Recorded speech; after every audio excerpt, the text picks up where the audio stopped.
গাড়ি চালানো শুধু একটি পেশা বা নেশা নয়, এটি একটি অসাধারণ দক্ষতা।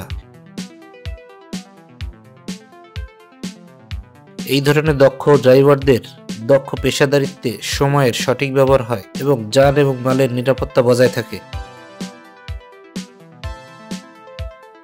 ভিডিওটি ভালো লাগলে একটি লাইক করে চ্যানেলটি সাবস্ক্রাইব করে দিন।